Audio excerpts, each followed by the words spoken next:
पहले ऐसे धक्का दिया और पेट में ही सीधा, मैं प्रेग्नेंट थी, इतना बड़ा पेट था मेरा, पेट में लात मारी उन्होंने मुझे। तो मैंने अपनी मम्मी को उस टाइम बोला कि मतलब मुझे इस रिश्ते में नहीं रहना। मैं घर में अपना कंप्यूटर सेंटर चला रही थी गाँव के अंदर, 30 से 40 हज़ार में कमा ही रही थी। उन्होंने उठ के आओ देखा ना ताओ मेरे मुँह पे मार दिया। वो मतलब 9 साल में, मैं 10 साल में इतना उससे हिट हो गई चीज़ों से।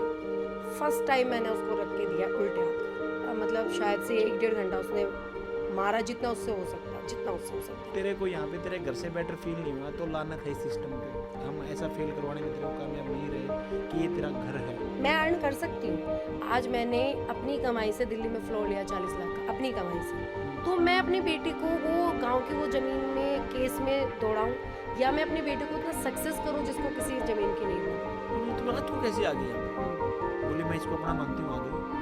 अब बताओ, हम उससे मिले नहीं हैं, कभी उससे मिले नहीं, कभी उससे बात नहीं की। रात को 10 बजे आके कह रही है कि मुझे ये अपना लगता है इसलिए मैं यहाँ पे आ गई और मैं अभी कहीं नहीं जाऊँगी। आज रात को मैं यहीं पे आपको रोकना ही पड़ेगा।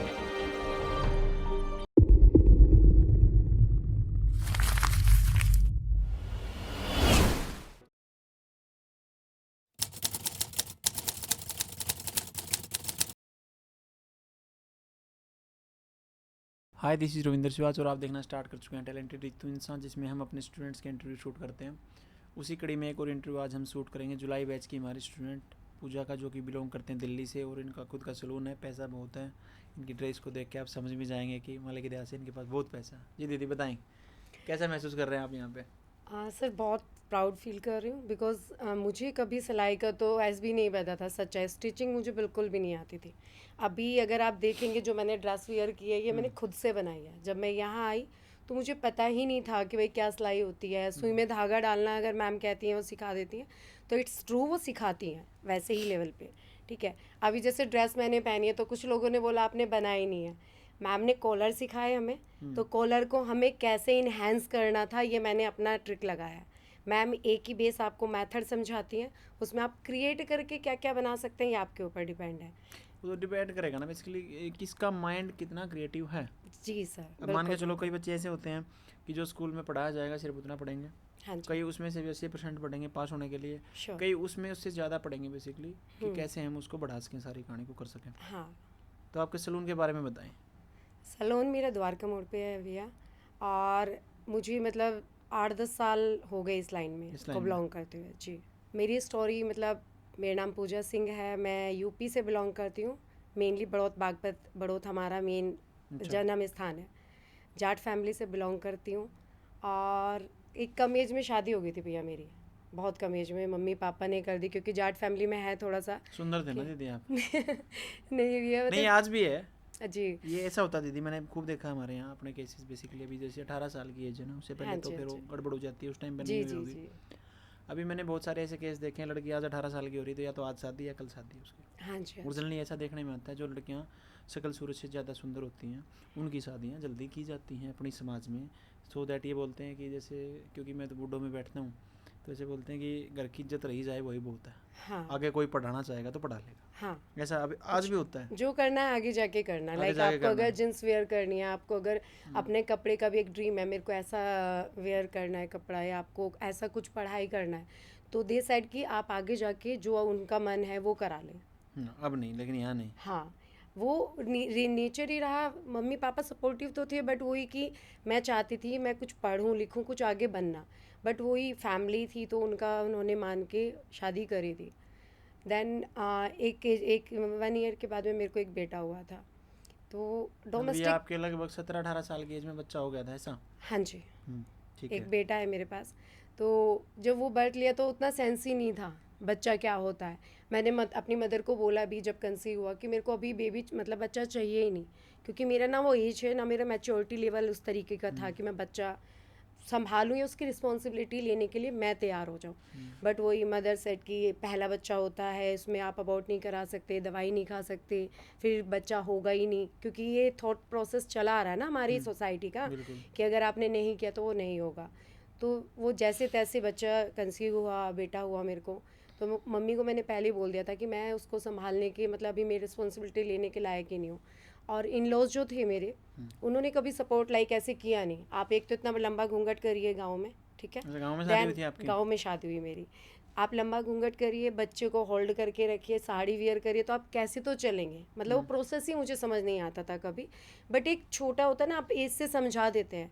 आप जब मैं 7 महीने का मेरा बेटा था पेट में, जब तक मैं प्रेग्नेंट थी, तो फर्स्ट मेरे साथ मतलब उन्होंने मतलब मारपीट करी इन लॉज वालों ने। तो किसमें, मतलब बेसिकली हस्बैंड ने या औरों ने? किसने? हस्बैंड ने, नहीं नथिंग एल्स, मतलब उनकी फैमिली से कभी किसी ने और ने हाथ नहीं उठाया, हस्बैंड ने। तो जब मतलब कुछ ऐसी बात हुई, उनकी मदर को लेके कुछ बात हुई, तो अपसेट हो गए। तो उन्होंने, मैं जैसे बैठी हुई थी, पहले ऐसे धक्का दिया और पेट में ही सीधा, मैं प्रेग्नेंट थी, इतना बड़ा पेट था मेरा, पेट में लात मारी उन्होंने मुझे। तो मैं एडमिट रही डॉक्टर के। तो मैंने अपनी मम्मी को उस टाइम बोला कि मतलब मुझे इस रिश्ते में नहीं रहना। जब एक इंसान को इतना सेंस ही नहीं है कि मतलब मैं प्रेग्नेंट हूँ, मुझे कुछ हो सकता है, बच्चे को कुछ हो सकता है, तो मुझे इस इंसान के साथ तो नहीं रहना है। मैं क्लियर थी अपनी लाइफ में। बट मम्मी सेड कि जाट हैं हम, तलाक का वो लग जाएगा, धब्बा लग जाएगा, ऐसा नहीं हो दुश्मन सकता। हो जाएगी। हाँ, दुश्मन बोलते हैं। क्योंकि फैमिली में हम 4-5 लड़कियां हैं, 9 ताऊ चाचा है हमारे, कि ऐसा बोलेंगे इसी की बेटी के साथ हुआ है, आस पड़ोस वाले बोलेंगे ऐसे इसकी बेटी के साथ ही हुआ है। तो मतलब अगर वो डोमेस्टिक वायलेंस हुआ फर्स्ट टाइम, और अगर वो पैर मारने को वो सीरियस लेते, तो शायद मैंने सफ़र किया 10 ईयर अपनी शादी में, तो वो मैं नहीं कर पाती। बट मैंने बोला उनको, उन्होंने सुबह के माफ़ी मांग ली। एक डोमेस्टिक वायलेंस वालों का ना एक माइंडसेट होता है, आप मारपीट करिए और माफ़ी मांग लीजिए। इसको वायलेंस ट्रॉमा टाइप कुछ बोलते हैं बेसिकली। हाँ, इसकी एक टर्म है प्रॉपरली, कि इसको ना साइकोलॉजिकल यूज़ करते हैं वो बंदे, हाँ, डोमेस्टिक वायलेंस को। हाँ, पहले झगड़ा होगा, मारपीट होगी, फिर हाँ, माफ़ी मांगेंगे, बोलेंगे नॉर्मल है, प्यार में हो जाता है, और फिर वो बिल्कुल सर्कल स्टार्ट हो जाता है। सर्कल स्टार्ट हो जाता फिर है। धीरे धीरे औरत को पता ही नहीं चलता कि तेरे साथ सही हो रहा गलत हो रहा, नथिंग। नहीं, मेरे को तो भैया एक कम एज में शादी कर दी। मैंने तो बचपन से ही मतलब बचपन संभाला ही नहीं। एक होता है ना, एक आप एक टीनेजर्स में आप क्या करते हो, अपनी लाइफ को जीते हो। आपने कहीं खा लिया, उठ लिया, बैठ लिया, मैंने वो लाइफ जी अपनी शादी में। मतलब हल्का फुल्का भी ड्रीम होता है कि चलो ठीक है कहीं खुशी मिलेगी, नहीं। तो वहाँ मैंने अपनी मदर को और चाचाओं को, पंचायत बैठी, आपको पता है जाटों में पंचायत बैठेगी, वहाँ फैसला होगा। गलती उन्हीं की निकली, सब चीज़ उन्हीं का निकला। बट उन्होंने कि ठीक है गलती होगी, माफ़ी होगी, कोई बात नहीं, 1-2 महीना आप अपने पास रखिए। मैं 9 मंथ तक, 2 महीने, 8वां महीना 9वां महीना मैंने अपनी मदर के यहाँ रह के गुजारा। तो मैंने ये बोला कि जब मैं यहीं रह रही हूँ, तो मैं बेटे को या बेटी को, बच्चा जो भी होगा, मैं अपनी मदर के पास ही रहूँगी। मेरा मम्मी वहाँ मन ही नहीं लगता है। कुछ भी होता है तो उनका जो मतलब एक सिकनेस आती है ना एकदम से सडन से, जो आती डरने है, भी लग जाता है इंसान। डर लगता है। एक्चुअली आप नाइट होने से ना डरते हो कि वो आएगा, हिट होगा चीज़ें। तो मैंने वो चीज़ बोली, तो उन्होंने वही हमेशा पंचायत बैठनी। 10 ईयर में भैया कितना पंचायत बैठी, उन्हीं का फॉल्ट होता था। वो सुबह के पैर पकड़ लेते थे, मेरे पैर पकड़ के माफ़ी मांग ली, और घर वालों ने कि चलो कोई नहीं। लास्ट उन्होंने किया, एक बार हम मेरी उनकी लड़ाई हुई, मतलब क्या कहते हैं कि मेरा बृहस्पति का व्रत था, तो और उन्हीं के लिए मैं व्रत रख रही हूँ। मतलब मेंटालिटी देखो कैसी कर दी गई एक लड़की की, कि एक बेटा है, एक बेटा बच्चा और हो जाएगा तो ये ठीक हो जाएगा। दैट मीन्स वो नहीं कि उसको बैठ के समझाया जाए, या मतलब नहीं कर पा रहा, 10 ईयर में कर ही रहा, रिपीटेड हो रहा है, उसको कोई नहीं समझा रहा है। बस इतना कि वो माफ़ी मांग लेता है, उसमें ये तो अच्छा ही है कि वो माफ़ी मांग लेता है। वैसे मतलब वो शराब पीते थे कि नॉर्मल ऐसा नहीं, बिहेवियर था? नॉर्मली एक होता है ना कि हाइपर हो जाते हैं, मतलब उनका एक सीधा सा रूल था मेरा ऐसा कि मानना है उनका, बेसिकली पीछे से, कि कई बार ऐसे नहीं बोलते कि जी फलां आदमी ना स्मोकिंग करता है, ना शराब पीता है, कुछ नहीं करता। मैं कह रहा हूँ ये ऐसे लोग थोड़े और ज़्यादा खतरनाक लेवल पे जाते हैं, खतरनाक लेवल पे। कई बार मैंने देखा समाज में से किसे, क्योंकि वो जब हाइपर होते हैं ना, या उनका बीपीआई होता है या कुछ भी, वो किसी चीज़ को लेकर ना एक सन की माइंड के हो जाते हैं, बिल्कुल अजीब ही बिहेव करने लगते हैं। कम से कम आदमी दारू पीता हो तो बोले जी दारू पी के गलत कर रहा है, तो गलत कर रहा है, दारू पी के उसकी दारू छुटवा दो तो भाई हो हाँ। सकता है, लेकिन ऐसे इंसान का क्या छुटवाएं फिर? वही ड्रिंकिंग स्मोकिंग मेरे लिए भैया कभी वैसा वो नहीं था। मुझे स्मोक से थोड़ा प्रॉब्लम होती, बट मुझे ऐसा कोई उसमें प्रॉब्लम नहीं लगती। आप कुछ भी करिए, आप इंसान अच्छे रहिए, वो मैटर नहीं करता आपकी बॉडी क्या डिमांड करिए, आपने क्या पी लिया, क्या खा लिया, बट आप एक अच्छे इंसान हर परिस्थिति में रह सकते हैं। दारू पी के इंसान कभी भी अपनी माँ पे हाथ नहीं उठाएगा, दारू पी के इंसान अपनी बहन पे हाथ नहीं उठाएगा। बस ये कि पत्नी पे अगर वायलेंस कर रहा है तो अरे यार दारू पी के हो गया, वो भी नहीं, वो भी वो गलत एक है। वो शैडो कवर ले रहे हैं, वो हाँ, कवर ले रहे हैं उन्हें shadow। अपना कवर चाहिए। उन्हें यही कि ये रात काम करके आया था, इसको गुस्सा ज़्यादा आ रहा था, तो क्या हुआ, अगर आदमी बाहर काम करता है तो मार दिया तो क्या हुआ। नहीं, ये वैसा है दीदी बेसिकली। दारू ना पहले 2 तरीके से चढ़ती है, हम्म हरियाणा में बोलते हैं कि अपने से ताकतवर दिखेगा तो उसके आगे हाथ जुड़वा देगी दारू, किसी में जा रहा हूँ और अपने से कमज़ोर दिखेगा तो उसके साथ झगड़ा करवा देगी, सिंपली ऐसा काम है। लेकिन डोमेस्टिक वायलेंस मैं तो यही कहूँगा, बार बार क्लासेज में मैं तो यही कहता हूँ कि इसको सहना सही नहीं है, एक समय के बाद ये बहुत ख़राब हो जाएगा आपके लिए। मैंने तो बर्दाश्त किया अपनी फैमिली को लेके, ऐसा नहीं, क्योंकि हर बार मेरे चाचा हैं, छोटे पापा हैं, तो एक होता है ना कि उनकी नज़रों में अपने लिए हमेशा बेटी वाली वो देखिए तो कभी भी हाथ जोड़ के रोने लग जाते थे, तो मैं मतलब उनसे मैं इमोशनल ज़्यादा हूँ। तो ये कि कोई बात नहीं, अगर पापा बोल रहे तो चली जाती हूँ, ये हो गया, मतलब रहा ही है हमेशा, उन्होंने हमेशा कि कवर किया कि कोई बात नहीं। और मम्मी को कहीं ना कहीं ऐसा सेटिंग पहले से माइंड में है अब भी उनके कि कोई बात नहीं, अगर गुस्सा हो गया तो हाथ उठा दिया तो उसका कोई इशू नहीं था, ठीक है। तो एक दिन जब लास्ट डे 25 फैब की बात है, तो मैं जस्ट मेरा व्रत था और मैं उन्हीं लोगों के लिए व्रत रख रही थी। मैं घर में अपना कंप्यूटर सेंटर चला रही थी गांव के अंदर, 30 से 40 हज़ार में कमा ही रही थी और मैंने स्टार्टिंग से कमाया। हाँ, मैं कभी भी आफ्टर 17 में कभी भी बैठी ही नहीं हूँ। मैंने स्कूल में एज एन अकाउंटेंट जॉब किया, ठीक है। और मैं एक हमारे यहाँ कांदला पड़ता है, वहाँ से मैं खेकड़ा जाती थी, मतलब 1.5-2 घंटा सफ़र करके जॉब करने, उनके यहाँ से भी। उन्हें जॉब करने में मैं मतलब औरत जात या कुछ या उनकी मतलब कास्ट का कोई वो हो जाए कि भाई हमारा नाम नीचे हो जाए, वो उनको नहीं लगता था। बट आप जहाँ अधिकार की बात करोगे वहाँ आप एज ए लेडी हो, मतलब आपको एक मर्यादा सिखा दी जाती है कि ये मर्यादा आपकी है। तो 25 में उन्होंने मैं मेरे को 2 मंथ का कंसीव हो गया था उस टाइम पे। मम्मी ने क्योंकि बिठा दिया, माइंडसेट तब तक मदर फादर की तरफ से ही चल रहा था कि एक बेटा होगा या बेटी हो जाएगी, 2 बच्चे हो जाएंगे तो कोई बात नहीं। और लड़की अपने सास ससुर पे भी जीवन काटती है कि मतलब जैसा सिखा दिया जाता है अपन लोगों को कि कोई नहीं तो परिवार में रह। अब उसके दिन मैं ड्रिप लग के आई थी, मैं 2-3 दिन बीमार थी, तो वो आने के बाद बोलने लगे कि मेरे को ना मतलब क्या कहते हैं खाना बना दो। तो मैंने बोला अभी मेरी तबीयत ठीक नहीं है, कि माँ जो बनाती है तो वो थोड़ा वैसा बनाती है, मेरे से खाया नहीं जाता, मोटी रोटी बनाती है। तो आई थॉट कि चलो यार इंसान काम से आया है, क्योंकि माइंड सेट तो वही था ना, पति परमेश्वर टाइप का। मैं उठी, ड्रिप मेरे हाथ में कैनवला लगा हुआ था और मैं उठी, मैंने बोला आप बेल दो, मैं सेक दूंगी, भाई इतना ही हो सकता है, मेरे से ज़्यादा देर खड़ा नहीं हुआ जाएगा। तो जब बेलने लगे उनकी मदर आई और उनको बोल के गई कि अब यही काम कराना बाकी रह गया है, आदमी मर्द अब तुम्हारे घर की रोटियां सेकेंगे, तूने तो हमारे घर का नाश कर दिया, ये बोल के वो चली गई। अब उनको मेल ईगो हर्ट हो गया उनका कि भाई कैसे कैसे ऐसे ही बोल रही है माँ कि मैं कैसे बना सकता हूँ ऐसे। उन्होंने वो रोटी छोड़ा और वो अंदर जाके लेट गए। तो मैंने बोला मतलब मुझे एग्जैक्ट रीज़न ही समझ नहीं आया कि ये क्या हुआ, मैं तो आपके लिए तो बनाने आई हूँ, और मैं तो दवाइयों पे और उस पर लिक्विड पे चल रहे थे, तो मेरे को तो खाना ही नहीं था खाना। मैं अंदर गई और मैंने लिटरली जैसे एज ए हस्बैंड वाइफ पूछते हैं कि वो लेट गए कि क्या हुआ, खाना खा लो और 1-2 रोटी और रहेगी या खा लो अच्छे से डाल के। तो उन्होंने बोला कि नहीं मेरे को नहीं खाना है। वो भैया जैसे मैंने लेटे हुए थे, मैंने उनको हल्का सा हाथ लगाया, उन्होंने उठ के आओ देखा ना ताओ मेरे मुंह पे मार दिया। वो मतलब 9 साल में, मैं 10 साल में इतना उससे हिट हो गई चीज़ों से। फर्स्ट टाइम मैंने उसको रख के दिया उल्टे हाथ का मेरे को, क्योंकि मेरा बुद्धि ना, आप जब दबाते हो किसी चीज़ को वो एक समय के बाद वो दबना बंद हो जाता है। बर्दाश्त एक लिमिट होती है। वो कहते थे हमेशा, मैंने ये सुना कि गुस्सा आ गया तो मार दिया। मैंने कहा तो मुझे गुस्सा आया ही नहीं इन 10 सालों में। आप खुद समझे मुझे क्यों नहीं आ सकता है, मैं ह्यूमन नहीं हूँ, मैं इंसान नहीं पैदा हुई हूँ, मैं अपने माँ बाप के सेम 9 महीने पेट में रही हूँ आपकी तरह। मैं एक आपकी तरह ही रोटी ही खाती हूँ, आपकी तरह वर्किंग भी हूँ। अगर आपको ये लग रहा है कि आप वर्किंग है और मैं घर में रह के रोटी बना रही हूँ तो वो भी नहीं है। अदरवाइज तो आप घर में रहने वाली पे भी हाथ नहीं उठा सकते थे, आपका तो ये राइट ही नहीं है। You are not my honour कि आप मुझे ऑन कर लिए हैं तो आप ही का सारा अधिकार हो गया। तो तब मैंने सिर्फ, मेरे को जो मतलब एकदम हिट हुआ ना, उन्होंने मेरे को मारा तो मैंने एक ऐसे होता ना कि बिना पकड़े क्या है, मतलब 24 घंटे ये क्या है कि मैं हाइपर हो जाता हूँ तो मैं मार देता हूँ, सुबह पैर पकड़ लेता हूँ, रो लेता हूँ, तुम्हारे पैरों में गिर जाता हूँ। तो नहीं चाहिए ये सन की पना, अगर आपको चाहिए तो स्ट्रेट रहो, अदरवाइज साथ मत रहो।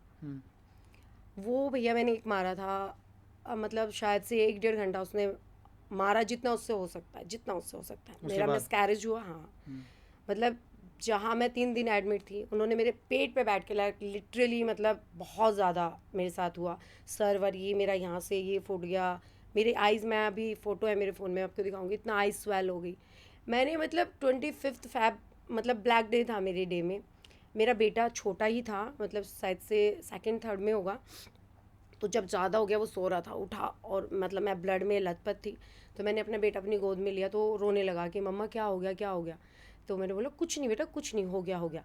तो मैंने उसको लाइक छाती के लगाया, और मैंने मतलब ऐसे नीचे फर्श पे बैठी थी, बट मैं बोल के बैठी थी कि ये एक दिन मैं जग रही हूँ, अगर मैंने ना जगाया ना तो सच में मैं एक जाट के बेटी नहीं हूँ, मैं जगाऊंगी। मतलब इस चीज़ को आप याद रखिएगा अपनी लाइफ में। उनके मदर, जैसे मेरी मम्मी बोलती थी कि सास ससुर आएंगे, सास ससुर के भरोसे आप रह सकते, और मैं रहती भी, क्योंकि मेंटालिटी तो वैसी चल रही थी ना लाइफ से।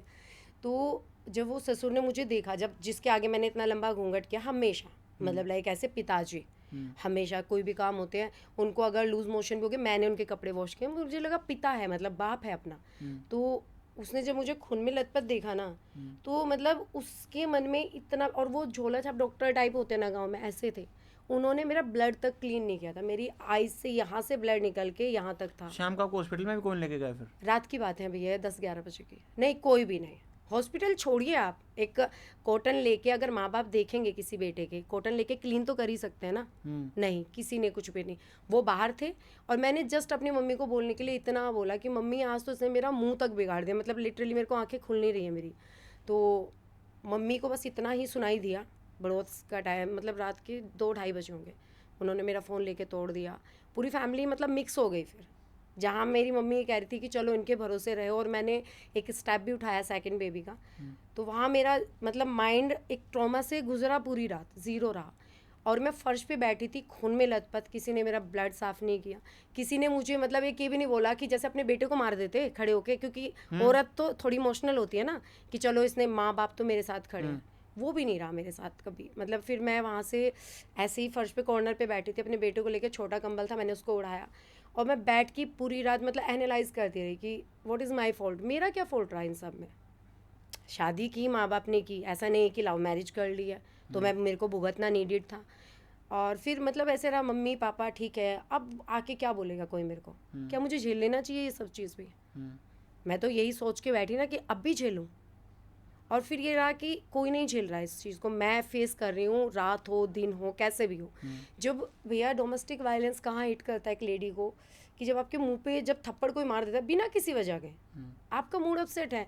हम डमीज थोड़ी हैं कि मतलब हर्ट नहीं हो रहा है, हर्ट फिजिकली से ज़्यादा मेंटली ज़्यादा हर्ट होता बेसिकली है। समाज है ना दीदी, मैं आपकी बात को काटूंगा बीच में, जी। एक्चुअल में इस समाज की जो नरिशमेंट है ना, वो लड़कों को बार बार ये समाज ऐसे ही सिखाता है कि लड़की वस्तु ही है। हाँ, और आप समझो, गानों में, फिल्मों में, किसी भी चीज़ में ऐसे ही दिखाया जाता है, लवर को भी ऐसे दिखाया जाएगा कि अगर किसी की किसी के साथ गर्लफ्रेंड बॉयफ्रेंड है तो वो उसका ओनर दिखाया जा रहा है। हाँ, और बार बार ये लोगों के दिमाग में फिट किया जा रहा है कि औरत वस्तु ही होती है।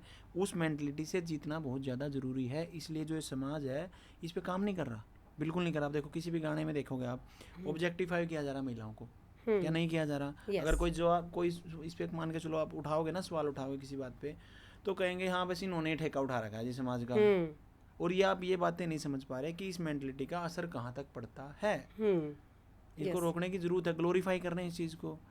तो दीदी जो ये बातें मैं बेसिकली बता रहा हूँ कि जितना मान के चलो एक औरत के साथ डोमेस्टिक वायलेंस जैसे आपके साथ हुआ, अगर उसका दोषी जितना आपका पति है ना, उससे ज़्यादा उसको सिखाने वाला उस समाज ज़्यादा दोषी है, समाज जिसने उसके दिमाग में इस बात को बैठा दिया है कि जो आपकी वाइफ है आप उसके साथ कुछ भी कर सकते हो। उनके लिए वो लड़की है ही नहीं जो थोड़े सपने लेके अपने घर में आई थी।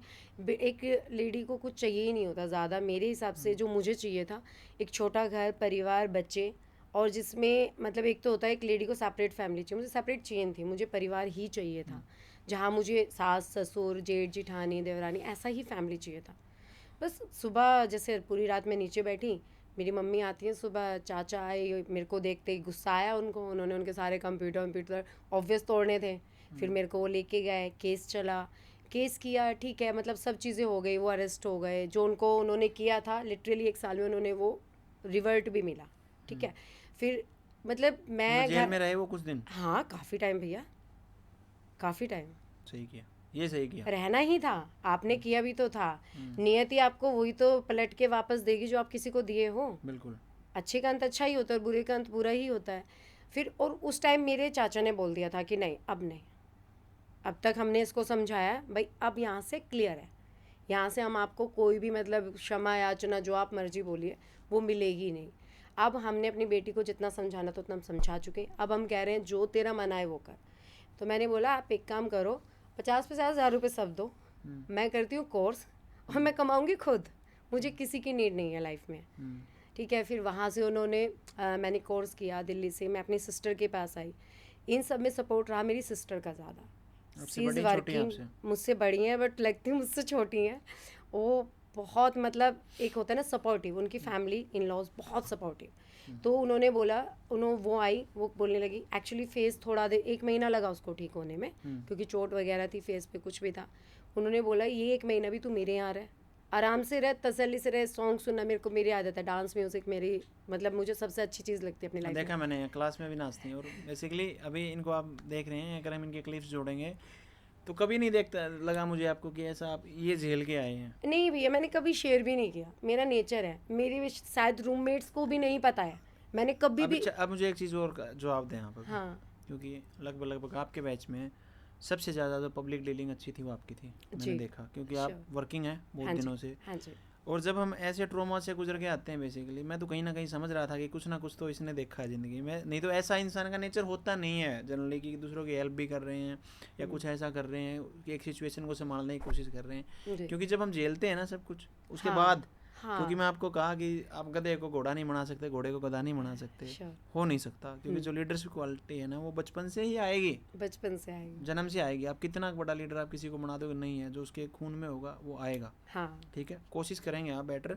तो आप मान के चलो एक बंदे में 40% था तो आप 40 से 80 ले जाओगे, लेकिन जिसके अंदर पहले से ही 90 है उसको कैसे कम करेंगे आप? वो तो 100 पे जाएगा ही जाएगा, 100 पे जाएगा। लेकिन जो आपके अंदर जो स्थितियाँ रही और आप कह रहे हो जो भी हुआ, उसके बाद जो अब आपका नेचर है, उन महिलाओं के बारे में बात करना थोड़ी मेरे साथ, मेरी बहन जिनके साथ थोड़ी सी समस्या होती हैं और उनका लाइफ को देखने का नज़रिया नेगेटिव हो जाता है। ऐसे कितने स्टूडेंट देखे आपने अपने बैच में? काफ़ी देखे भैया। एक्चुअली मैं बता रही हूँ कि मैं दिल्ली आई, आप समझिए दिल्ली आने के बाद में मैंने कोर्स किया। कोर्स करने के बाद में तो आधे मुझे ऐसे मिले कि मतलब चाहे उस जेंट्स से चाहे लेडीज़, कि अरे पब चलते हैं, अरे क्लब चलते हैं, ठीक है। बट अब मैं तो झेल के आई ना, अब मैं किसी को शेयर तो करती नहीं, किसी को मेरा पास्ट तो पता ही नहीं है। आप एक ट्रॉमा से गुजरे, वो पास्ट है आपका। फ्यूचर मेरा या प्रेजेंट मेरा क्या होने वाला था वो मेरे हैंड में था, क्योंकि मम्मी पापा तो छोड़ दिए ना आपको अपनी चॉइस पे कि ठीक है अब आप अपनी तरीके से जियो। मेरे को मेरे मम्मी पापा ने उसके बाद कभी नहीं रोका किसी भी चीज़ के लिए। मैं दिल्ली पीजी में आई, दिल्ली पीजी में आने के बाद मैंने कोर्स कर लिया।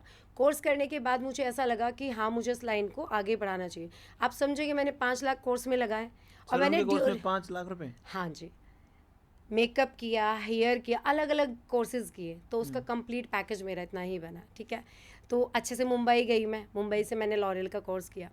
उसके बाद मतलब मैंने अपनी ज़िंदगी फिर वर्क को दी कि मुझे लगा मुझे ऊपर कौन उठा सकता है, किसी की सिंपैथी मेरे को चाहिए ही नहीं थी कभी से। वो लड़का कौन रख रहा था तब तक आपका? लड़का किसके पास था? मेरी मम्मी के पास। उन्होंने, वो शुरू से ही रहा है, आफ्टर 3 मंथ्स वो मेरी मम्मी के पास ही रहा है, क्योंकि मम्मी वॉयलेंस हो रहा है ना घर में, तो वो कैसे कभी कभी जैसे मान लो वो मेरे पास आ जाता था, लेकिन मेरी मम्मी ने ही उसको। और जो बच्चा जब पैदा हुआ, एक सवाल है मेरा पर्सनल। हाँ जी, हाँ जी। अभी आपका डिवोर्स हो चुका है? हाँ जी, उनसे डिवोर्स हो चुका। तो जो क्या मेंटेनेंस लिया आपने या बच्चे के नाम ज़मीन या कुछ हुआ कि नहीं नहीं, कुछ नहीं एक्चुअली। जी भैया, मैं इस लाइन पे बिलोंग करती हूँ कि जिसने ना मेरी रिस्पेक्ट की, ना मेरे को मतलब कोई मान सम्मान दिया सोसाइटी में, ना अपने बच्चे को, अभी बच्चे पे उसी के पिता का नाम है, नाम उन्हीं का ही है।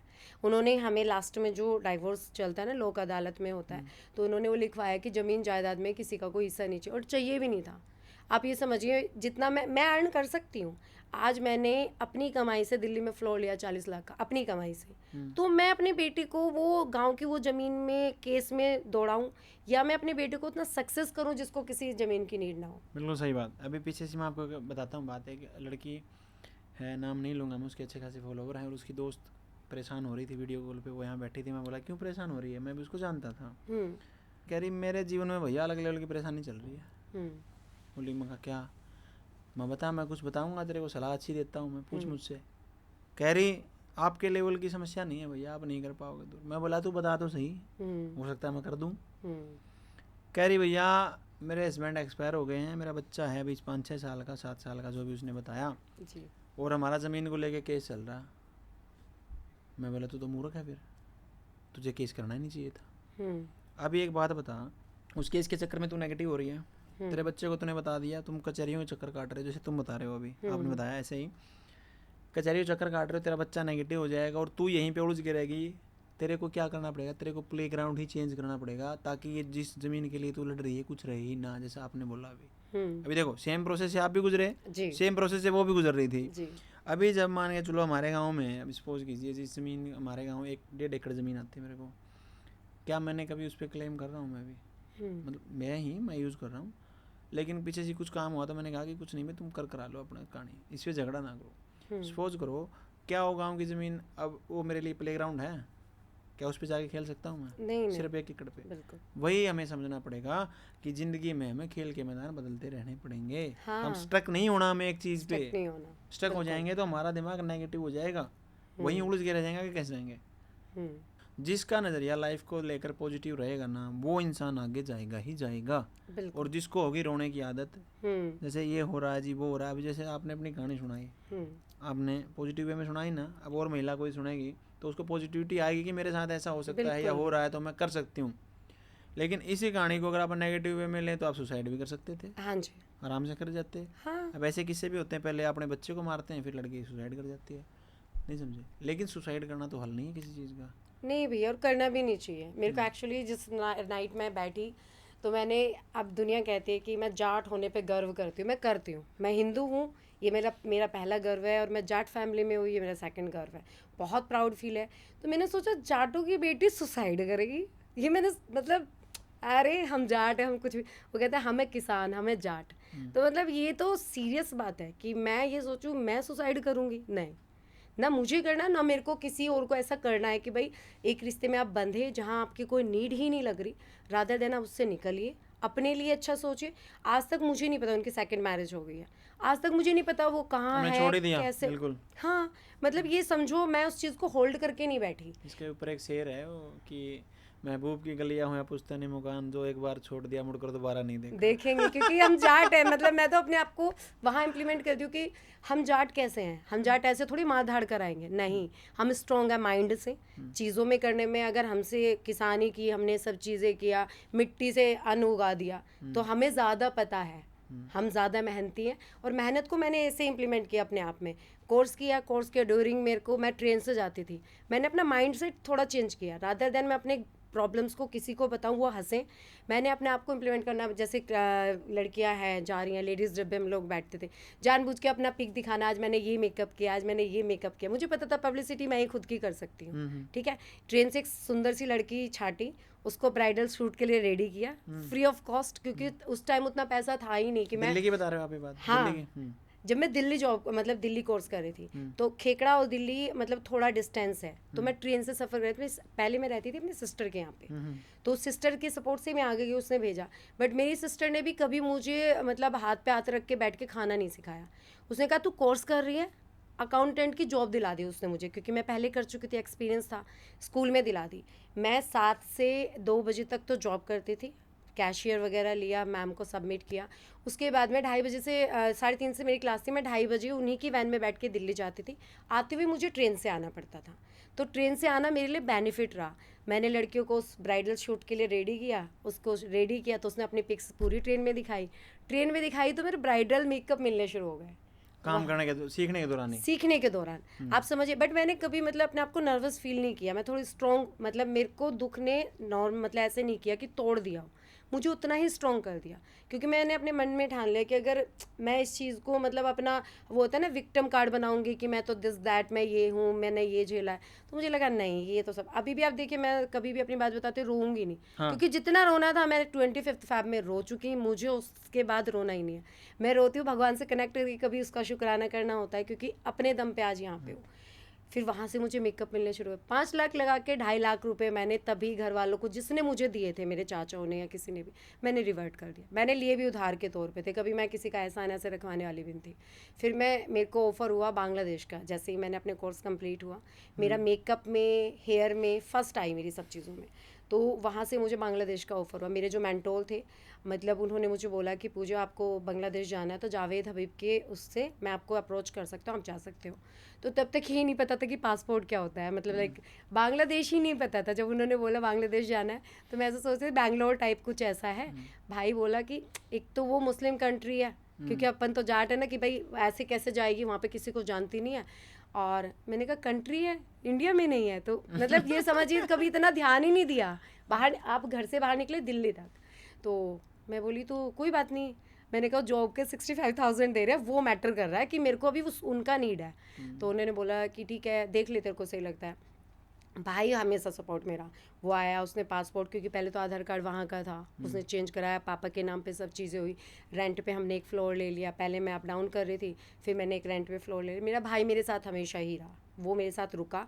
तो उसने जॉब कर ली दिल्ली में, हम दोनों बहन भाई रहते थे। फिर 6th क्लास में मैं अपने बेटे को दिल्ली ले आई। 5th क्लास तक मेरा बेटा मेरी मम्मी के पास रहा। तो मैं 6 में दिल्ली ले आई। 2-4 महीने के बाद मेरा बांग्लादेश का हो गया। तो भाई भाभी बोले कि कोई बात नहीं, आप चले जाओ, आपको वहाँ जाना है तो एक नाम भी हो जाता है भैया बाहर जाके कि फला बंदा वहाँ बाहर गया है।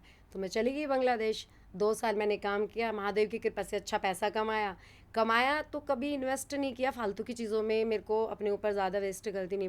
मैंने बनाया गोल्ड कि मेरे बच्चे के काम आएगा, मेरे काम इन फ्यूचर आएगा अगर मैंने कुछ सोचा है। फिर वहाँ से रहते रहते एक मेरी लाइफ में एक इंसान आए तो उन्होंने मुझे काफ़ी सपोर्ट किया। मतलब काफ़ी support in the sense financially मैंने कभी किसी से भी हेल्प नहीं ली, क्योंकि मैं उतनी स्ट्रॉन्ग थी।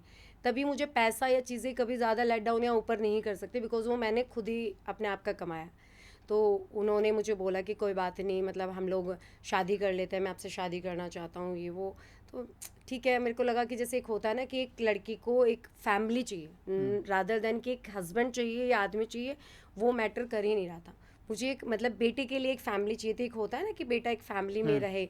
तो मैंने यहाँ से सोचा कि चलो पूजा कोई नहीं, देख लेते हैं।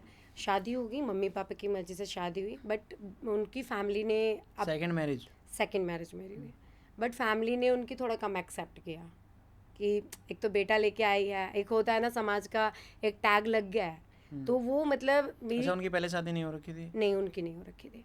तो वो मेरी जो क्वालिटीज़ है ना, तो उनको उन्होंने कभी देखने का उनको वो ही नहीं मिला।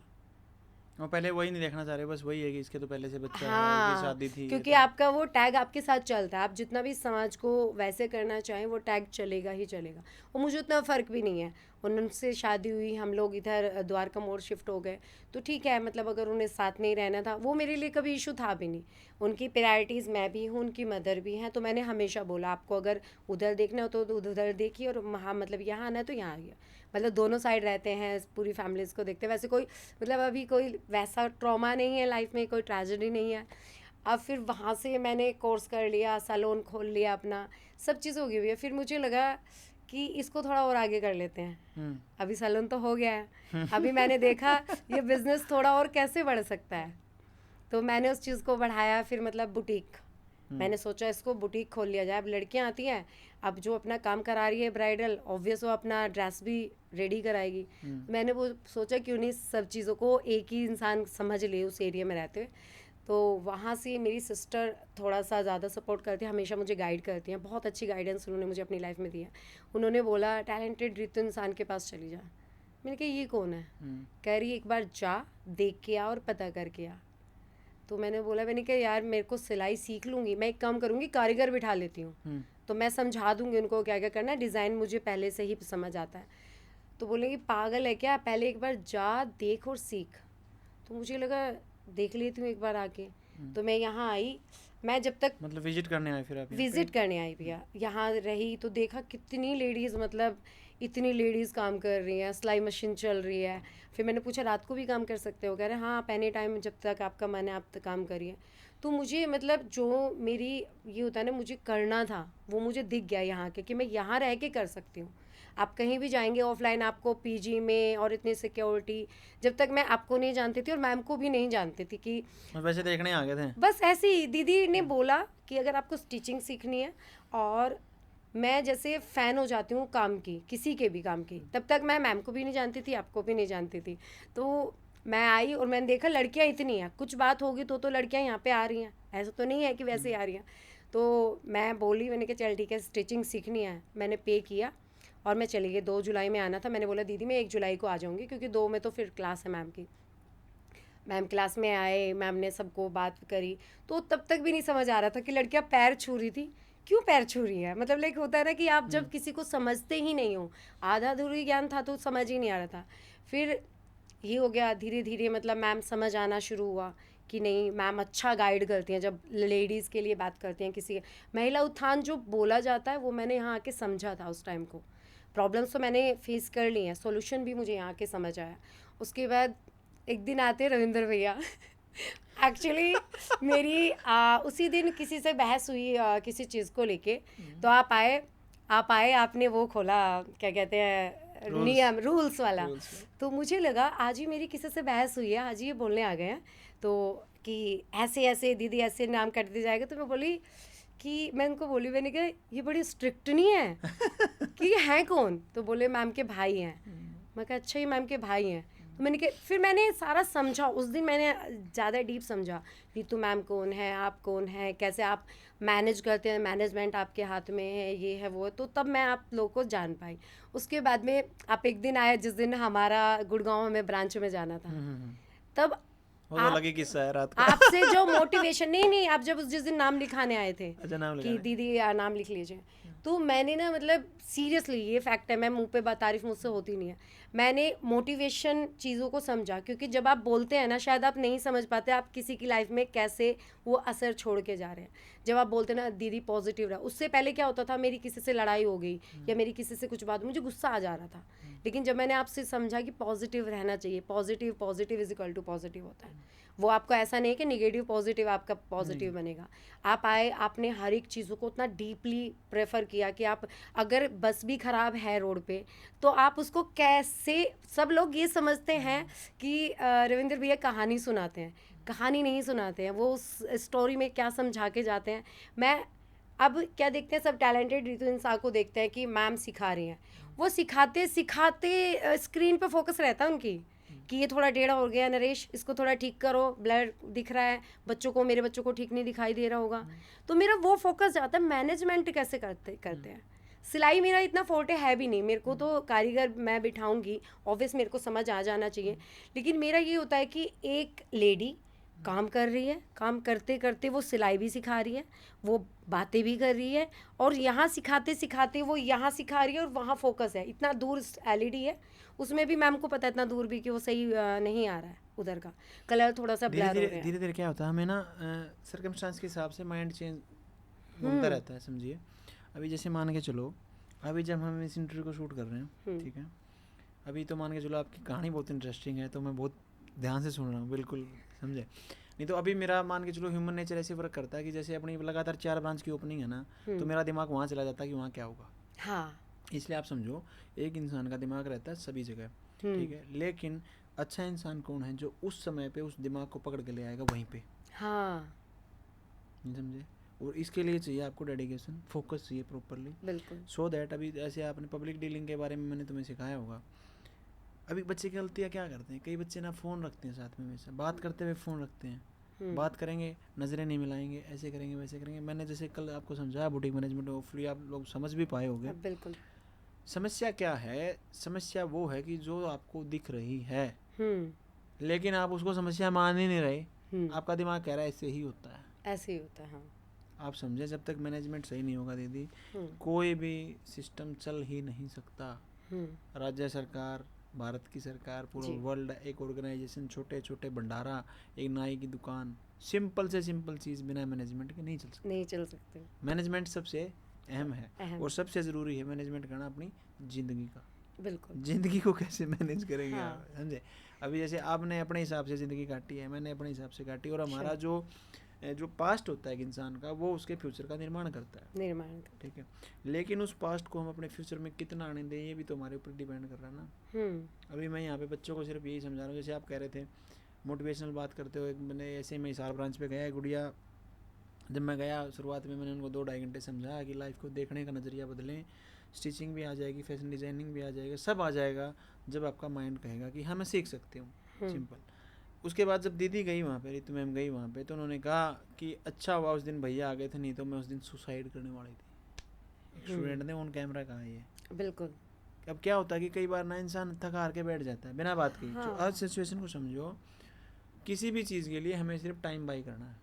अभी देखो उस रात को आप याद करो 25 फरवरी की जो आप कह रहे हो, आपको जब डेट याद रहती है तो इसका मतलब वो अहम रात थी। हाँ, अब क्या जो चीज़ उस दिन आपको महसूस हो रही थी आज सेम महसूस हो रही है? कभी हो ही हो ही नहीं नहीं सकती। सकती, हाँ, क्योंकि टाइम हर चीज़ को हील कर देता है। हील कर देता आप है, सिर्फ बिल्कुल। खुद को टाइम दो, पॉजिटिव एनवायरनमेंट में रहो, हम्म, नेगेटिविटी से दूर रहे, तो आप एक दिन बहुत आगे जाएंगे। जैसे ये दीदी ने बात छेड़ी, गुड़गांव में क्या हुआ था, हम गुड़गांव ब्रांच की ओपनिंग करवा के आ रहे थे। दीदी आप बताओ, फिर मैं तो बोलेंगे भैया का तो आदत है झूठ बोलने की। नहीं नहीं भैया, बिल्कुल भी नहीं। एक्चुअली जब मैं पॉडकास्ट मैंने आपका देखा भी था ना, तो ऐसा लगता है बाहर की पब्लिक को शायद पेड हो सकता है, शायद उनसे बुलवाया जाता है, बट ये बिल्कुल भी ट्रू नहीं है। ये ऐसा क्या है, मैंने जैसे क्लास में भी कल कहा था हाँ, कि ये आइडिया ही क्यों आया। हाँ, आइडिया इसका सबसे पहले ये था कि स्टूडेंट को प्रमोट किया जाए।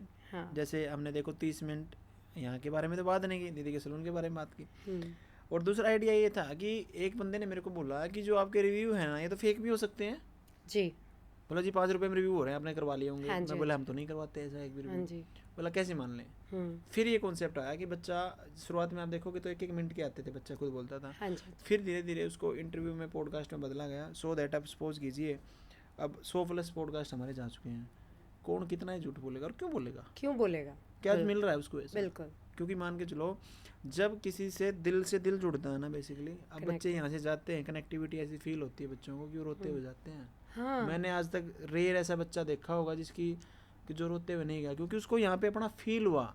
और हमारा काम है ये। मैंने अभी वो गुड़िया थी वो पंजाब वाली, उस दिन मैं गया था, मैंने उसको क्या बोला था कि मगा अगर तेरे को यहाँ पे तेरे घर से बेटर फील नहीं हुआ तो लानत है इस सिस्टम पे, लानत है इस पूरे इंस्टीट्यूट पे। अगर हम ऐसा फील करवाने में तेरे को कामयाब नहीं रहे कि ये तेरा घर है, तेरे को महसूस होना ही चाहिए यहाँ के। अभी पीछे से एक स्टूडेंट आ गई परसों रात को, आ रही रोहतक से, रात के 10 बजे बोली भैया मेरे को एडमिशन लेना है। मैं बोला एडमिशन तो अभी 1 अक्टूबर से है। मैं तू रात को क्यों आ गई। मगर 10 बजे रखे हैं भाई। मैं सोचा भाई देखो सबको डर लगता है भाई, क्या पता घर से लड़के आ रखी हो, 100 समस्या हो सकती है। मैं बोला तू रात को कैसे आ गई यहाँ पे। बोली मैं इसको अपना मानती हूँ आ गई। अब बताओ, हम उससे मिले नहीं हैं, कभी उससे मिले नहीं, कभी उससे बात नहीं की, रात को 10 बजे आके कह रही है कि मुझे ये अपना लगता है इसलिए मैं यहाँ पे आ गई और मैं अभी कहीं नहीं जाऊँगी, आज रात को मैं यहीं रुकूंगी, आपको रोकना ही पड़ेगा। अब मेरे को वार्डन के साथ उसको सुलाना ही पड़ा, जो गुड़िया है सालू राजपूत। अब बताओ। नहीं लगता है भैया ये। अगर आप मुझे देखें 2 जुलाई को मैंने क्लास में एंट्री की है, मेरा ये सोच था ही नहीं। मेरा परसेप्शन अलग होता है कि जैसे आप ये सोचो ना कि मैं दूसरों की बातों पे बिलीव करके किसी को जज कर सकती हूँ, नहीं, जब तक मैं पर्सनली उसको नहीं जानूंगी मैं जज नहीं करूँगी। और यही था, जब मैम को मैंने देखा, सबने पैर छुए, ये किया, और अपने आप को ऐसी फीलिंग आई कि एक आप ऑनर हो जाते हो ना सैलून के, तो लगता है यार पैर छूना, नहीं यार गुरु जैसी फीलिंग नहीं आ रही, अपनी जैसी तो लग रही हैं, एज में भी अपनी जैसी लग रही है, बड़ी भी नहीं लग रही, पैर छूंगे ऐसा तो फील नहीं कर जाएंगे कि बड़े हैं ये वो है। पर सच में भैया जिस दिन मैं यहाँ से जाने वाली हूँ, मैं लिटरली रो के जाने वाली हूँ, क्योंकि मैं कनेक्टिव फील कर गई हूँ और कनेक्टिविटी बनी है यहाँ से। अब आप देखो, आपको जब मैं मैसेज करना होता है, अब दुनिया कहती कि नहीं आप ओनर को मैसेज नहीं कर सकता, अब मैं एक मैसेज करती हूँ, आप मेरा रिप्लाई करते हो, कोई चीज़ बात होती है आप बताते हो कि दीदी ऐसे नहीं ऐसे कर लिया जाए। और ये जो दीदी कहने का मेन ट्रेंड है ना यहाँ से, मैं सीरियसली अब मेरे मुंह से किसी को भी दीदी ही निकलता है, रादर देन वो इस मुझसे छोटी हो। एक होता है ना कि एक ट्रेंड सेट हो जाता है, छोटी बड़ी नहीं देखते यहाँ पे। अभी छोटा बड़ा नहीं। अभी हमारे खुद गांव से एक बहू सीखने आई मेरे छोटे भाई की, मैं कह रहा कोई बात नहीं दीदी ऐसे ऐसे सीख लेना। बोला मैं आपकी दीदी नहीं लगती। मैं लगते आप कुछ भी हो, मेरी आदत हो गई, मैं दीदी ही निकलेगा मेरे मुंह से, निकलेगा मुंह से। सिंपल ऐसा हो गया कि लड़की देखेंगे तो सिंपल दीदी ही निकलेगा। और यहाँ पे मान के चलो जो भी मेल स्टाफ है या कोई भी है, सिंपली आदेश है सबको कि कोई भी स्टूडेंट को मैडम नहीं बोलेगा, या ऐसा नहीं कि फीमेल पार्ट को आप बोलेंगे कि मैडम, नहीं दीदी बोलेंगे, आप दीदी ही बोलेंगे। और अगर कोई जेंट्स है तो उसको सर नहीं बोलेंगे, उसको भैया ही बोलेंगे। बिल्कुल, सो दैट एक ट्रेंड सा सेट हो प्रॉपर। ये ट्रेंड सेट मैंने यहाँ पे आकर, और ये मुझे बहुत पॉजिटिव वाइब देता है कि जहाँ मान लो एक होता है ना कि सोच, आप ये मैटर करता है, वर्ड्स आपके मैटर करते हैं। तो जब मैं किसी से बात करती हूँ ना, अभी वो दीदी और भैया निकलने लगा है, क्योंकि वो समझ आ गया है कि एज छोटा बड़ा, लेडीज़ जेंट्स, ये मुझे यहाँ का सबसे प्लस पॉइंट लगा है कि जब मैं यहाँ से जाऊँगी। पीछे से हम एक अवार्ड फंक्शन में गए थे, तो वहाँ पे 2 लोगों की एंट्री थी जी। तो बोले जी आप 2 लोग आ जाओ। मैं बोला फिर हमारे कैमरामैन कैसे आएंगे। बोले फिर कैमरामैन तो अलाउड नहीं है सर, ऐसा बोला, अरे मैं कहा मेरी प्यारी बहन तो मेरे लिए कुछ कर तो सही, तू देख तो हो जाएंगे एडजस्ट। बोली नहीं सर नहीं, मैं सर नहीं तो एक बार भैया बोल के तो देख, हो जाएंगे एडजस्ट। जैसे उसने कहा हाँ भैया चलो देखते हो, दूसरे मिनट में कह रही भैया मैंने, मेरे को आज तक किसी ने दीदी बोला ही नहीं इस लाइन बोला नहीं, हाँ। और आपने जो बहन और दीदी बोला ना, इसलिए मैं आपको अलाउ कर रही हूँ। फैमिली कनेक्ट होती है भैया इन शब्दों से, बेसिकली उसको जैसे लगता है कि हाँ अपना ही है। बिल्कुल। आप कहीं भी जाइए, आपको मतलब आप कोर्स करिए, मैंने मेकअप का भी तो किया है, वहाँ मुझे कभी कनेक्टिविटी फील नहीं हुई। वो क्या है कि वो ज़्यादा प्रोफेशनलिज्म में घुसे हुए हैं, आप समझो। ज़्यादा प्रोफेशनलिज्म जब आ जाएगा ना, अगर मैं यहाँ पे पूरा प्योर प्रोफेशनलिज्म लेके आऊँ तो फीस हो जाएंगी यहाँ की 15,000 से बढ़ के 50,000, 70,000, 80,000। और बच्चे आएंगे 70-80 और सिंपल उनसे उतनी ही बात करेंगे, हाँ जी ये सिखा दिया अब तुम जाओ। फिर मजा नहीं रहेगा, फिर कहाँ महिला उत्थान होगा। आप समझो उस बात को कि जो हमारा मोटिव है वो बिजनेस को लेके है ही नहीं शुरुआत से। नहीं तो क्या ये फीसें हैं, सही बताना आप दीदी। आप इन्हें यहाँ 3 महीने गुजारे हैं, जितने यहाँ पे खर्चे हैं अभी, मतलब अभी भी जब हम इंटरव्यू शूट कर रहे हैं लगातार तीसरा दिन है, जनरेटर चल रहा, लाइट है ही नहीं, लाइट है ही नहीं। हाँ, अब ये बताओ क्या ये फीसें जस्टिफाई हैं? नहीं, बिल्कुल भी नहीं। आप इसी के ऊपर एक बात बता दी, मैंने दिल्ली जब ये सोचा कि मैं बुटीक लाइन में जाऊंगी, मैं गई, 5,000 रुपये पर मंथ उसकी फ़ीस थी। एक छोटी सी एकेडमी टाइप खोली हुई थी उन्होंने, तो उन्होंने बोला 5,000 रुपये फ़ीस है, ऐसे ऐसे सिखाया। मैंने कहा आप सिखाना देके, फ़ीस तो कोई बात नहीं, खुद ही कमा रही हूँ तो किसी को आंसरेबल भी नहीं हूँ, तो आप फ़ीस ले लेना। मैंने 5,000 रुपये सबमिट किए, 500 रुपये उन्होंने रजिस्ट्रेशन के लिए। मैं 2 दिन गई, 2 दिन उन्होंने खुद काटा और खुद ही सिला। इसको ऐसे नहीं ऐसे सिलो, कोई मशीन का कंट्रोल नहीं सिखाया, कुछ भी नहीं सिखाया। मैं 3-4 दिन गई और सूट मेरा रेडी हो गया और मुझे लगा ये मैंने खुद तो सिला ही नहीं है, मुझे तो नॉलेज आई नहीं, मैं नॉलेज ही लेने तो गई। मैं भैया लौट के उस 5,000 पे गई नहीं कभी लौट के।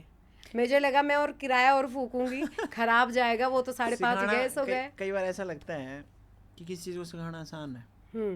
आसान अगर आपको लग रहा है, इसका मतलब उसने सामने वाले ने उसको आसान बनाया है, बहुत मेहनत की है उसके। हाँ जी। जब आपने पहले दिन देखा कि बच्चे पाँव छू रहे हैं, उस दिन आपको मतलब जब आपका पहला दिन था इस सेंटर पे, कैसा फील हो रहा था आपको? क्योंकि आप दिल्ली से आए, हाँ जी, ठीक है, और यहाँ पे भिवानी में आए, छोटा शहर है, हाँ, तो कैसा फील हो रहा था आपको कि मन में कुछ असमंजस तो नहीं चल रहा था? उस टाइम चल रहा था भैया, एक्चुअली उस टाइम ज़्यादा चल रहा था, क्योंकि आप आए, 2 तरीके के नेगेटिव लोग भी मिले, अरे कहाँ आ गए, यहाँ पे तो इतना सिखाया नहीं जाता। ठीक है, मैं और मेरी एक रूममेट सिमरन और मैं, तो सोचा हम दोनों को ही बिल्कुल भी नहीं आता था, तो सब कह रहे पता है कितना हार्ड है, लहंगे बनाने, ये करना है वो करना है, ड्रेसेस रेडी करनी होती हैं। हम सोचे अपन ने तो नाड़े नहीं सीले, तो ड्रेसेस तक तो सोचो ही मत। मैंने कहा कैसे क्रिएट करेंगे उस चीज़ को। तो फिर उसके बाद में मतलब धीरे धीरे जैसे मैम क्लासेस लेती गई, तो मैम ने शुरुआत ही नाड़े से करी। आप नाड़ा सीलिए फोल्ड करके, आप चौरस कपड़ा काट के स्क्वायर में कट करिए, तो वो मेथड समझ आना शुरू हो गया। जब मैम ने हमेशा बोला 15 दिन आप फ्री रहो, कोई भी आपको कुछ करना ही नहीं है, मूवी देखो, सॉन्ग सुनो, तो लगा पैसे भी दे दिए और ये कह रही है मूवी देखो, भाई ऐसे थोड़ी होता है। तो रूम में जाते बोलते सिमरन ठीक तो है, हम सही जगह तो आए। मैं इसको बोली यार मैं हो गई थी लाइफ से काम कर करके परेशान, 3 महीने रेस्ट भी करके जाऊँगी तो मेरे को ऐसे कोई हेडेक नहीं है। वो थोड़ा सा एज में मुझसे टीनेजर्स है, तो कहने लगी दीदी कैसे होगा। मैंने कहा तू परेशान मत, तो सब ठीक होगा। जब आपसे बात हुई, जैसे आपसे कन्वर्सेशन हुई, आपने बोला कि नेगेटिव लोगों के आसपास नहीं रहना है, आप पॉजिटिविटी में रहिए, तो पॉजिटिवनेस अपने आप बॉडी में आ गई, सच्चाई थी। वही है कि आप इस बात को समझे दीदी। अभी जैसे मैं शुरुआत में ना हाथ उठवाता हूँ, वैसे ब्रांचेज पे जाता हूँ विजिट पे, कि आपको किस किस को ऐसा लगता है कि क्या मैं सीख पाऊँगी? कम से कम 70 से 80% बच्चे हाथ उठा लेते हैं, क्योंकि हमारा जो माइंड है नेगेटिव शेप होता है हमेशा। तो मैं कहता हूँ कॉपी पेन निकालो और लिखो मैं नहीं सीख सकती। कोई नहीं लिखती। मैं बोला लिखो, बोला क्यों भैया, हम सीखेंगे।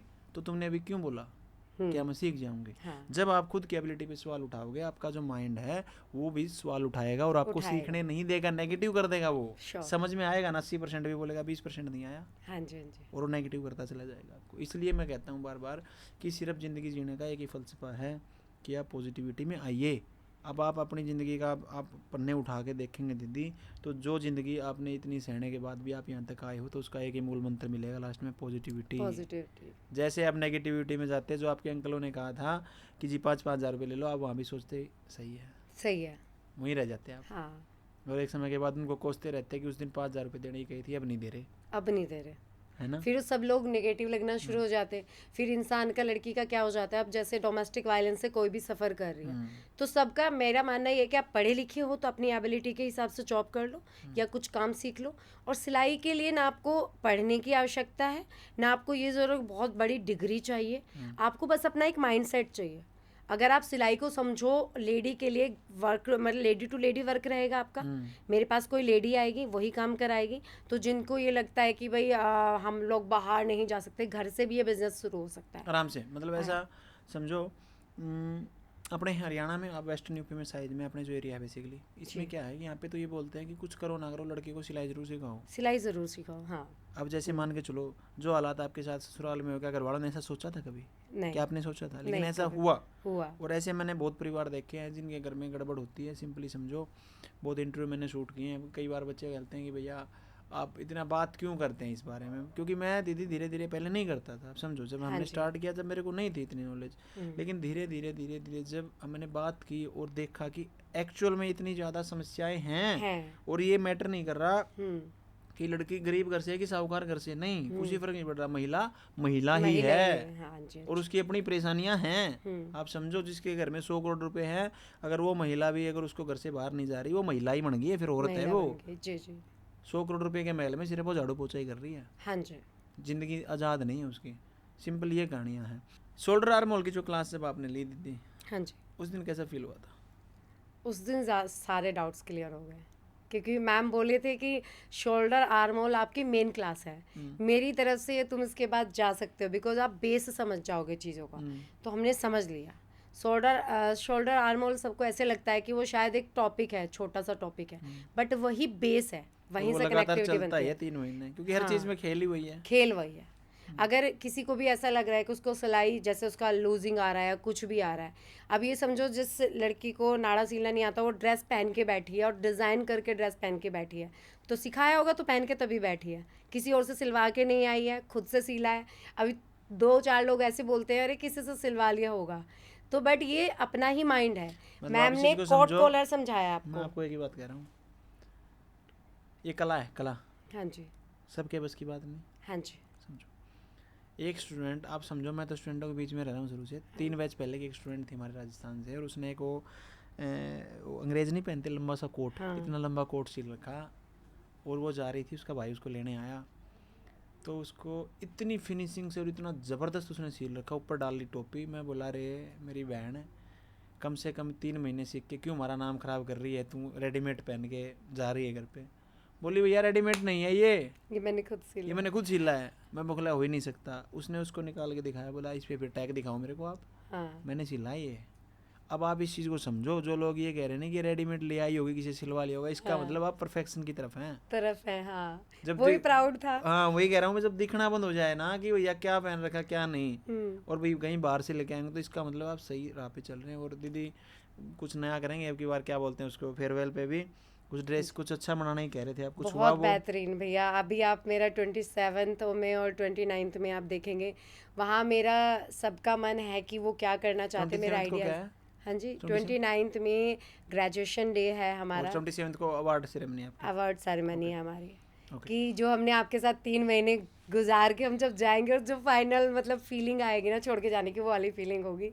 मतलब सबके लिए एक प्राउड मोमेंट है कि 3 महीने कितनी लड़कियां हैं, 250-300 लड़कियां होंगी हमारे बैच में, तो सब उस चीज़ को फील करके जा रही हूँ। कोई अच्छा कोई बुरा, जैसा आपने बोला कि जो जैसा है 3 महीने रहा है वही लेके जाएगा, वही लेके जाएगा। आप समझो, जिस आदमी ने, जिस इंसान ने 3 महीने जैसी ज़िंदगी जी है ना, अब वो, मैं कह रहा था कल, ये तो कह रहा था कि या मेरा अभिशाप मानो, या मेरा वरदान मानो, या मेरी दुआएं मानो, बद्दुआ मानो, कि तुम अब ऐसे ही रहोगे, क्योंकि तुम्हारे दिमाग ने अब कहना शुरू कर दिया ज़िंदगी ऐसी ही है। अगर यहाँ पे भी कोई पॉजिटिविटी लेके नहीं गया ना, यहाँ से भी अगर कोई ये सीख के नहीं गया कि कैसे एक 10 बाई 10 के रूम से उठ के ऐसा कुछ किया जा सकता है, फिर वो कहाँ सीखेगा? यहाँ तो प्रैक्टिकल है प्रॉपर। देखो ना, अभी इतने स्टूडेंट आते हैं, हर किसी की ज़िंदगी अलग अलग है, ठीक है। एक उसी ज़िंदगी को रो के काट रहा है, एक उसी ज़िंदगी को हंस के काट रहा है। अब जैसे मैं इंटरव्यू शूट कर रहा हूँ, आज मुझे एक कहानी पता चली है, मुझे कभी ऐसा लगा है नहीं इनका फेस को देख के कि ये परेशान है। मुझे ऐसा लगता था जनरली कि इनकी पहली शादी है और इनका अच्छे खासे घर से बिलोंग करते हैं, बहुत मतलब जिसमें पैसा होगा, क्योंकि इनके फेस को देख के ऐसा लगता था। ऐसे लोगों को हमारे यहाँ हरियाणा में बोलते हैं ग्राहक मार। ऐसे मैं भी करता था, जब मैं पढ़ता था लोगों को लगता था इसके पास बहुत पैसा है।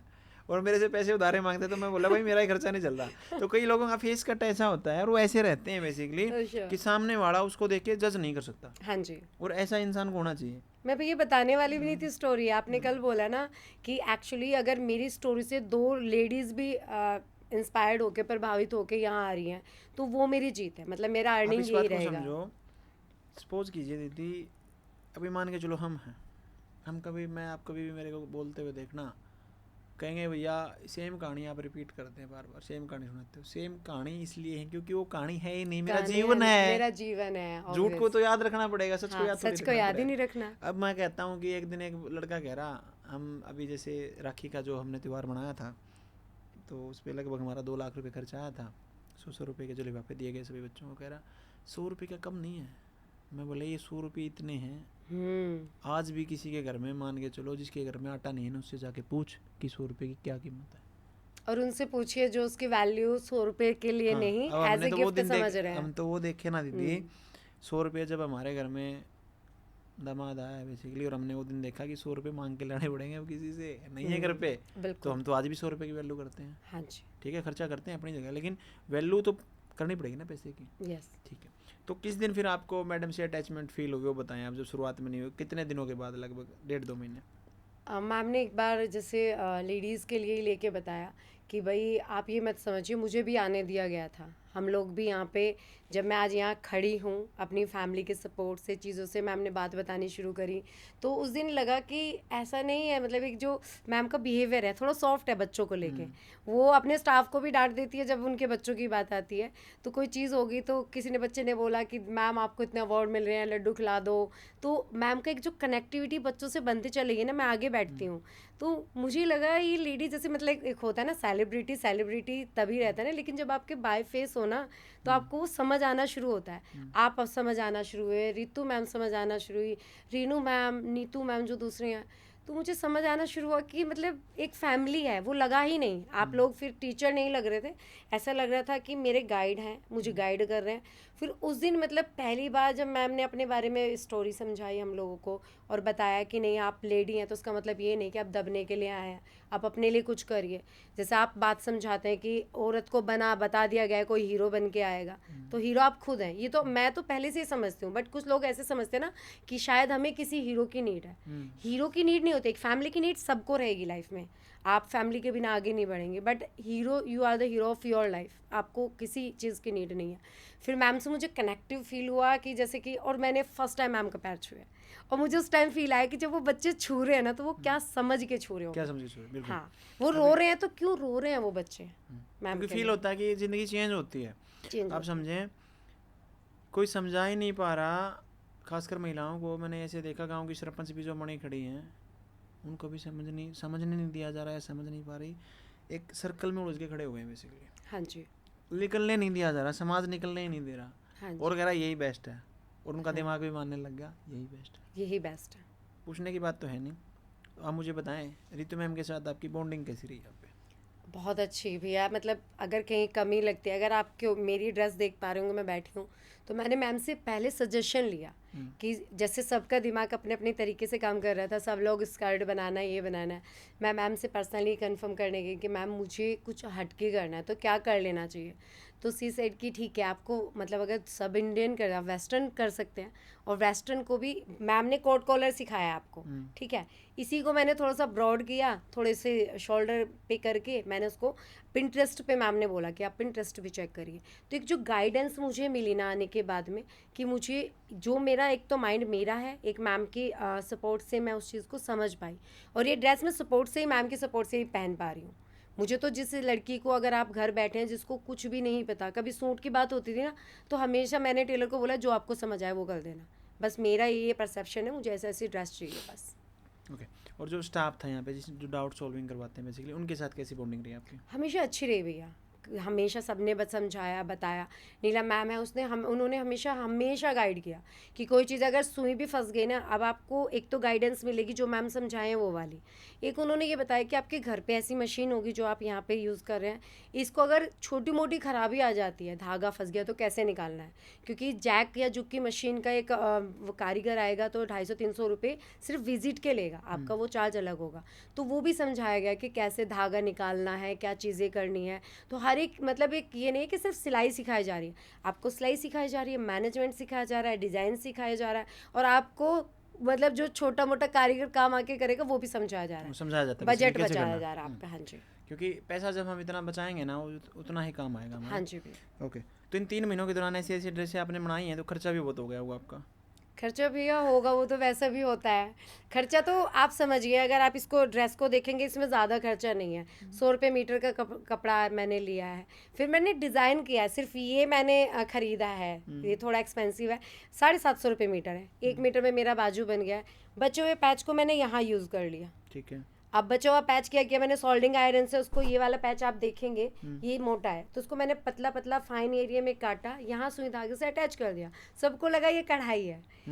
पैसा मैटर नहीं है, मैटर ये है कि आपने क्लाइंट से थोड़ा पैसा लिया, उसको इम्प्लीमेंट ऐसे कर दिया कि हाँ वो बहुत महंगी ड्रेस होगी, और वो यही सीखा मैंने आके। बिल्कुल। ओके, इस सब के दौरान मैं ये पूछना भूल गया, बेसिकली आप पढ़े लिखे कितने, आप इंग्लिश बहुत बोल रहे हैं बीच बीच में। हाँ भैया, ग्रेजुएशन किया। ग्रेजुएशन किया और फील्ड वैसा ही रखा ना।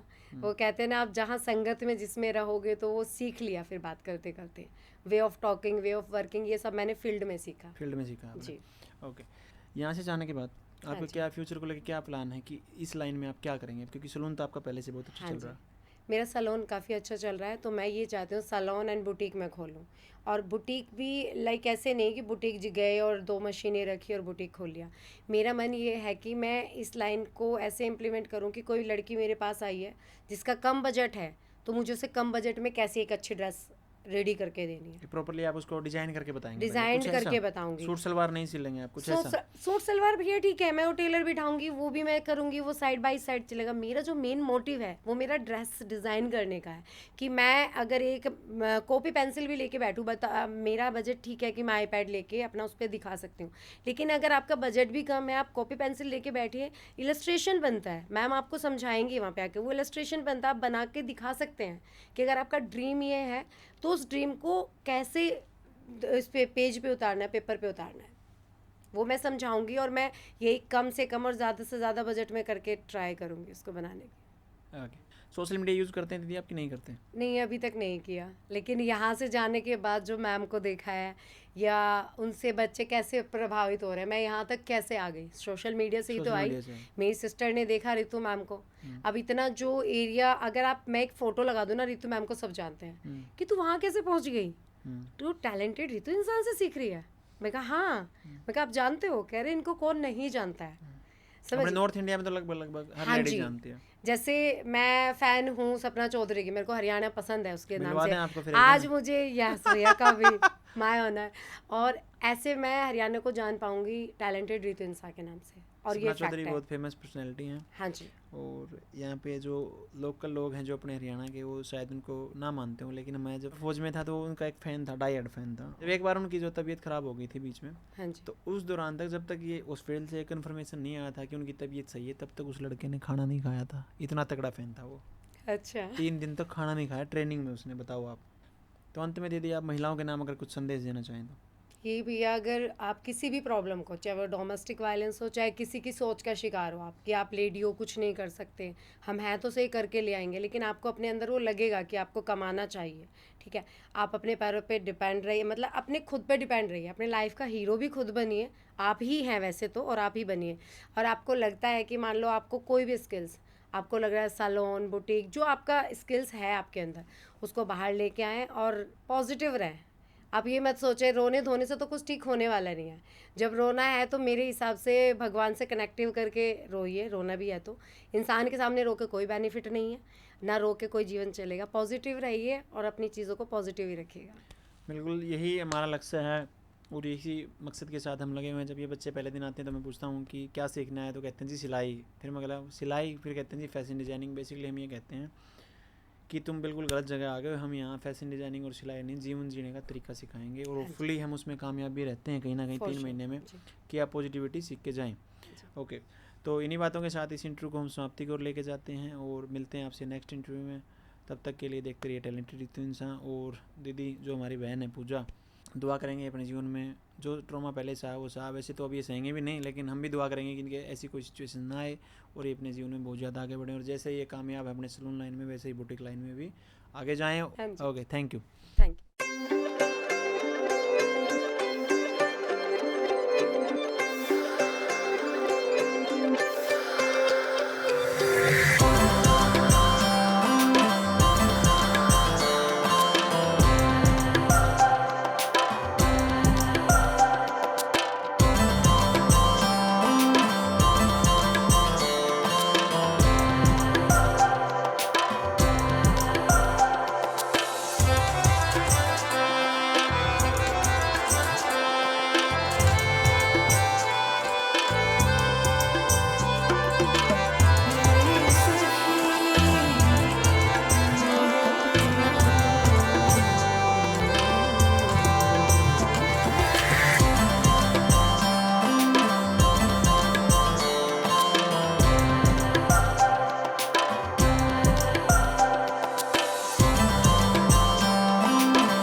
ऋतु इंसान नाम है उसका।